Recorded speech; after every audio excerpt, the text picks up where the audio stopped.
Good morning, students. This is the demo class for the biology class, and I will start a topic that is the relevant topic your syllabus, and that syllabus topic is there. The topic name is there inheritance, principle of inheritance, and variations. Variation. Inheritance and variation. This topic is added in your syllabus by the CBSE. And this, what is the importance of this topic in your syllabus? So there is the inheritance and there is the variation. So first of all, we go through the what is the inheritance. So there is the term. One term is there inheritance. Inheritance. This is the process of the transmission of the characters. This is the process of the transmission of the characters from parents to their offspring. Okay, apart from this there is the another topic, that is the another term is there variation, and this variation defined as the variation, that is the any differences in an individual in a particular species. So the both things are takes place, the transmission of character and the variation, and these both processes takes place by the process of the reproduction. In the process of reproduction, because in the process of reproduction, when the fusion of the gametes takes place, the chromosomes are two different chromosomes are joined together and zygote development takes place, and zygote is going to development into the new individual. And when the zygote is developed into the new individual, the individual having the two different type of chromosomes, means one is receiving from their parents and another one is receiving from the mother side, and from this they are receiving the two different chromosomes, and these chromosomes is responsible for the any characters, for the expression of the any characters, and that expression is takes place, and that character is transmitted by the from one generation to another generation, and this process is known as the inheritance. So inheritance, this inheritance or this transmission and this variation, this deals in this study in the biology. There is the one topic is there, that topic is known as the genetics. And genetics, this is the branch of the biology. This is the branch of biology. And this branch of biology, this is the branch of biology, and this includes the heredity and variations.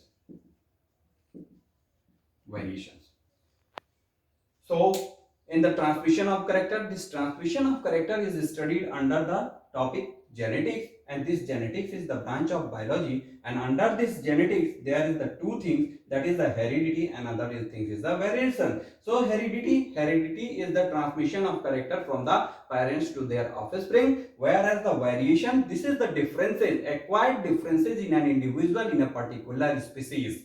Okay, so there is the heredity and variation. So after that, in this process there is the transmission of characters. That means this transmission of the character is also known as the inheritance of the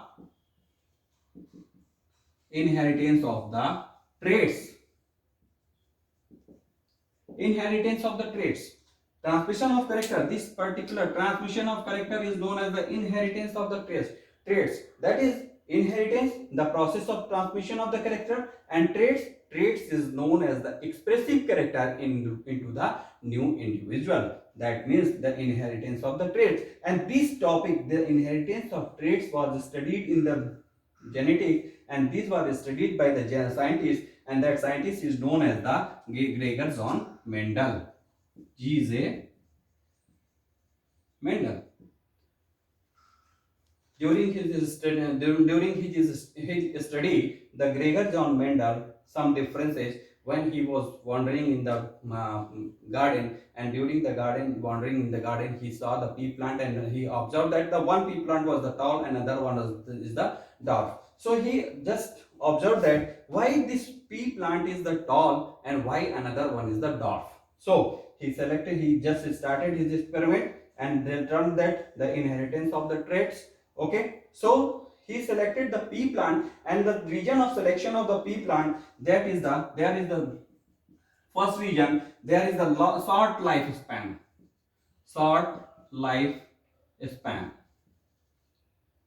Short lifespan, the pea plant having the 2 to 3 month lifespan.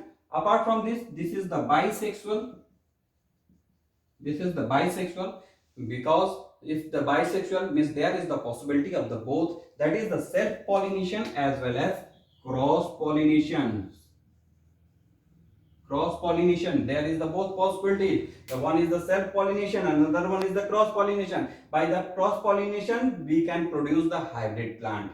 And apart from this plant, there are another things. This is the short plant, short height plant, and this can be potted into the small area. Number of plant can be potted into the small area. Apart from this, there is another point, that a single plant can produce the number of the seeds at a time. So this is the reason to select the pea plant,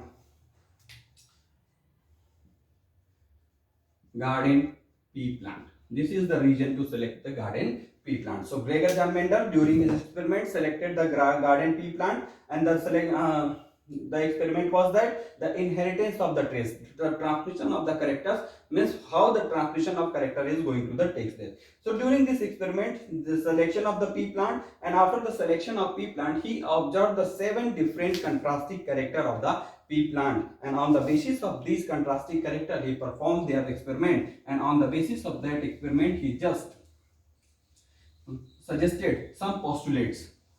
And on the basis of his, their experiment, the postulate was that the first postulate was the law of dominance. Law of dominance. Second postulate was the law of segregation. And third law was the law of independent assortment. Independent assortment. So during this experiment he suggested the 3 postulates. In the first postulate he suggested the law of dominance, second postulate he suggested the law of segregation, third postulate he suggested the law of independent. And to perform this law he performed the experiment, and that experiment is known as the, these 2 experiment is the monohybrid cross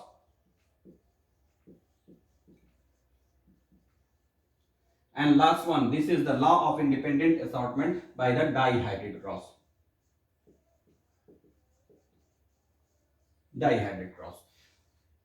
So these three postulates were suggested, and these 3 postulates were suggested on the basis of the 2 experiment, with the help of 2 cross. The first is known as the monohybrid cross, second is known as the dihybrid cross.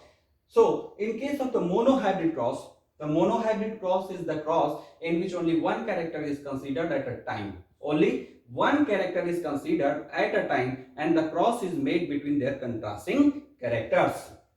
In case of the dihybrid cross, another one.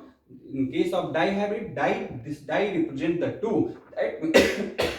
Sorry, the dihybrid cross, this di word is there. This represents the 2. Means there is the 2 characters are considered at a time.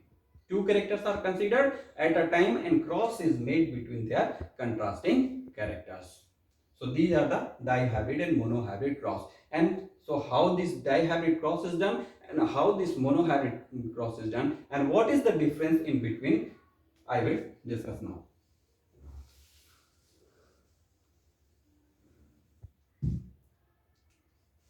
So monohybrid cross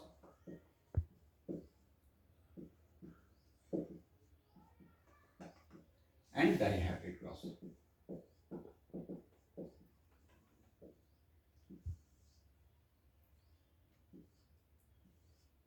In case of the monohybrid, I have discussed earlier, that is the monohybrid. Mono, there is the one word is there, mono, and this mono is represent the one, that is the single. That means only one character is considered at a time. Only one character is considered at a time. One character is considered at a time. And cross is made between their contrasting character. So what is the contrasting characters? So suppose there is the one character, suppose the character is the height. That character is the height. This is the character, but what is the expressive character? This character, any character having their 2 alternative form. any character having at least two alternative form. So there is the one character is the height, and height having the two expressive character, that is the one character is known as tall, another one is known as the dwarf. There is the two different alternative form of the character height. The height is the one character, and this character having the two different form. That is the one is the tallness, other one is the dwarf. So these two different form is known as the traits. These two different form is known as the traits. Traits are the expressive form of the character. Whatever is going to this express either tall or dwarf. So these are the traits. So when the cross is made in between the tall and dwarf, the Mendel observed that in the F1 generation, the first generation, only tall plant is produced. In the F1 generation, only tall plant is produced. Tall plant is produced. So, on the basis of that experiment, Mendel suggested that only when the cross is made between the contrasting character, only the dominant character will express in the F1 generation, that is the first generation. Only dominant character will express in the F1 generation. Whatever is dominant, there is the two different form. On the basis of their experiment, he observed that the tall plant is observed in the F1 generation. That means this tall is the dominant character. So, when in the case of character, there is the two different form, and these two, out of these two different form, one would be the recessive, another one is the dominant.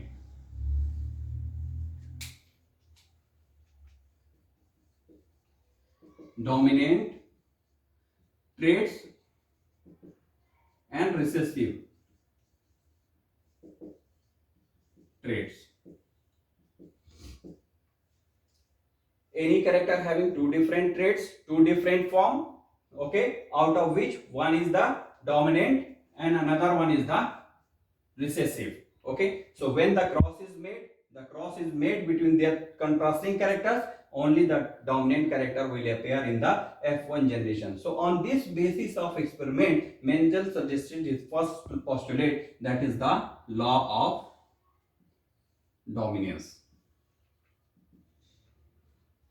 Because only the tall character is appeared. So once again, he observed the tall plant, but he has no idea about the tall plant, whether this tall plant is the pure plant or this is the hybrid plant, because the cross is made between the pure tall plant and cross is made between the pure dwarf plant. So to find out this, whether this F1 generation, the produced offspring of the F1 generation is the heterozygous or homozygous. Heterozygous means they are having the dissimilar alleles, and homozygous, they have the similar alleles. There is the two terms, heterozygous and homozygous.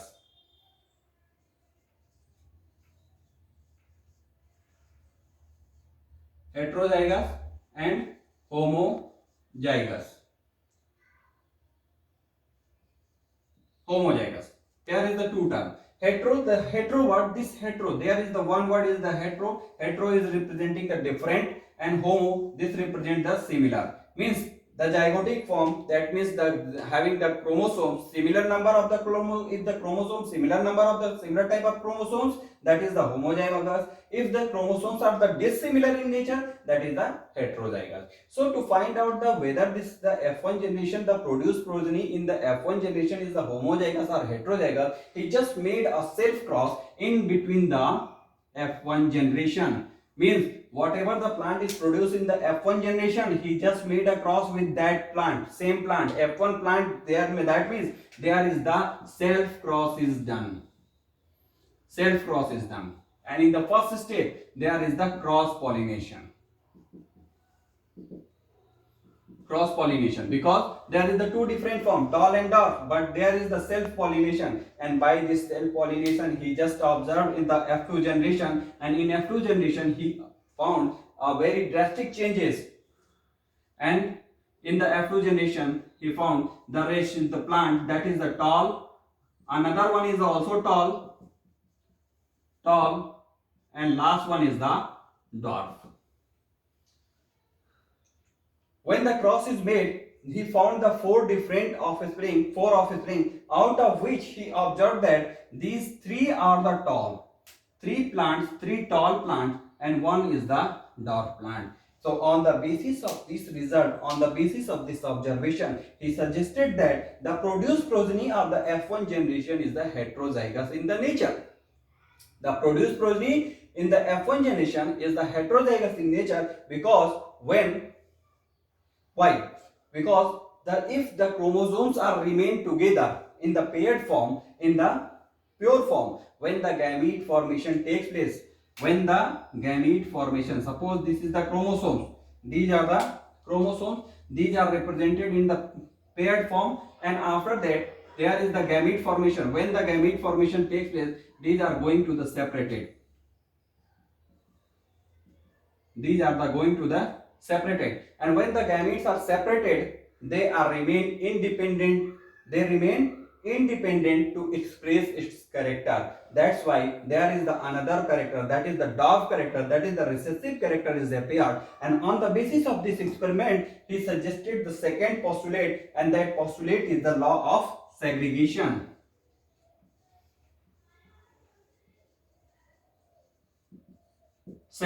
Law of segregation. This law of segregation is also known as the law of purity.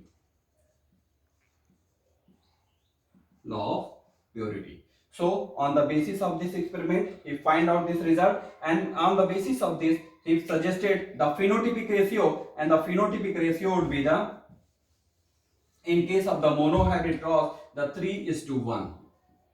3:1, this is the phenotypic ratio, whereas the 1:2, 2:1 is the genotypic ratio. So there is the two term, once again there is the two term, one is the phenotypic ratio, another one is the genotypic ratio. Phenotypic, that is the whatever we are going to observe by the physical way, okay, and genotypic ratio is the whatever we are going to observe on the basis of their genetic on the basis of their genes. So how this 1:2:2 ratio is find out. So we will observe how this find out. Okay.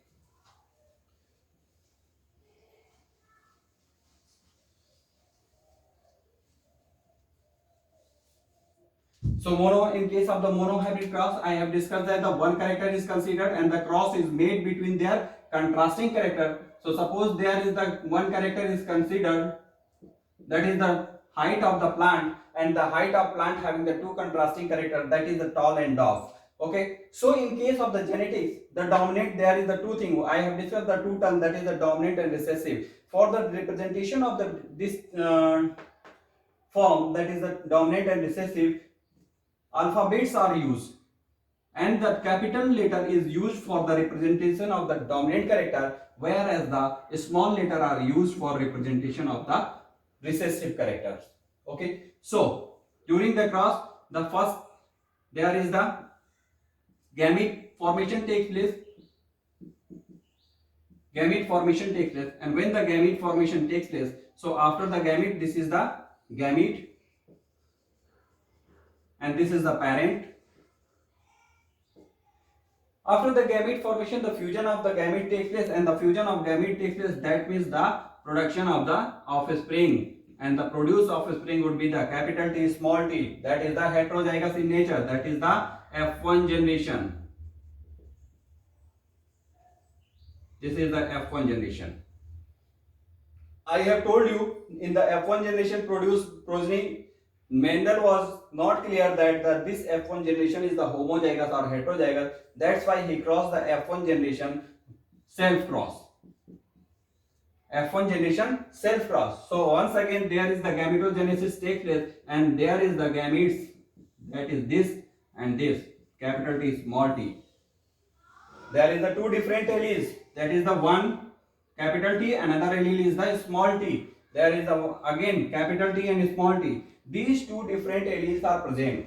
Okay, and when the gametogenesis takes place, these two alleles are going to the separated to each other. Means these two alleles are remain together for a long time, but they are going to the separated to the to each other during the gametogenesis. And when the gametogenesis, after the gametogenesis, zygote formation takes place because the fusion of these gametes. And after that, when the fusion of these gametes, so how the fusion of these gametes? So there is a representation of the F2 generation. One gamete, that is the capital T, small t, and another capital T, small t. This capital T is there, this capital T, small t is there. Means one allele, the set of one allele, the set of one chromosomes of first parent, and the set of the another chromosomes is the second parents.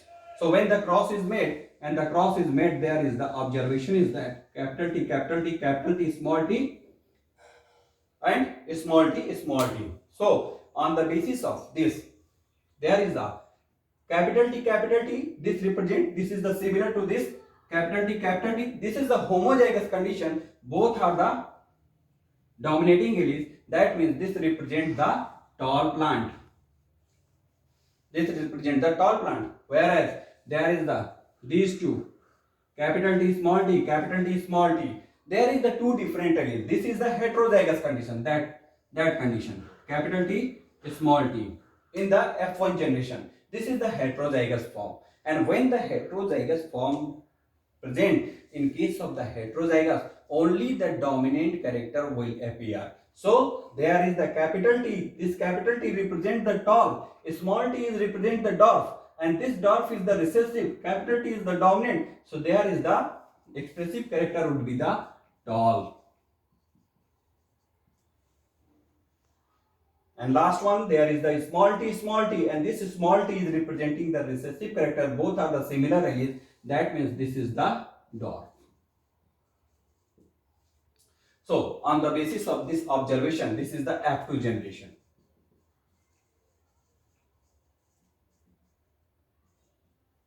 This is the F2 generation. So on the basis of this experiment, on the basis of this result, Mendel suggested that when the cross is made, only considering the one character at that time, there is the phenotypic ratio is observed. Phenotypic ratio, that is the 3:1. But genotypic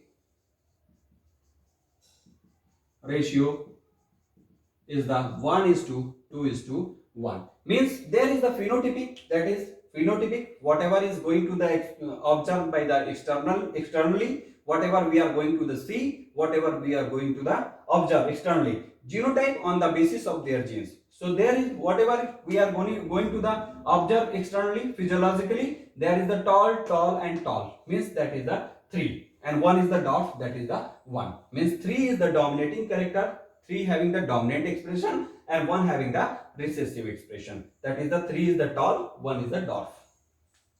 On the basis of their genotype, means there is the genes, and on the basis of genes, the first one, this one is representing the homozygous character. This one is representing homozygous, that is the capital T. Another one, this T and this T. These two is representing the heterozygous condition. There is the homozygous capital T, and representing whatever is going to this place, that is the tall feature, capital T, small t. This is the heterozygous condition. Means on the basis of genes, there is the difference. On the basis of gene, there is the difference. Means in the set of the chromosomes, one allele is the dominant allele, another one is the recessive allele. But on the basis of the F1 generation, law of dominance, only the dominating character will appear. So that's why the tall is appear. So there is the 2 plant is the tall, heterozygous, that is 2, and 1 is the dwarf. So on the basis of this experiment, Mendel suggested that in the monohybrid cross, the F1 generation produced the dominant character, and the dominating character, and this is the heterozygous in nature. The remembering point, what is the remembering point in the, what should be remembered in that monohybrid cross? The remembering point is that in the F1 generation, when the F1 generation is going to produce, in that case F1 generation, only dominant character will appear, and that dominant character will be in the heterozygous condition. That is the heterozygous. Means the set of chromosome having the 2 different alleles. One is the dominant, another one is the recessive. First point. Second point, when in the F2 generation, he observed the ratio 3:1. 3 is to 1. The phenotypic ratio is the 3 is to 1 and genotypic ratio would be the 1 is to 2 is to 1. Okay, so out of this 3 is to 1, 3 represent the dominant character and 1 represent the recessive character. So that is the completely the monohybrid cross, and how this character is going to the transfer from the one generation to the another generation. That is the complete of the monohybrid cross. Thank you.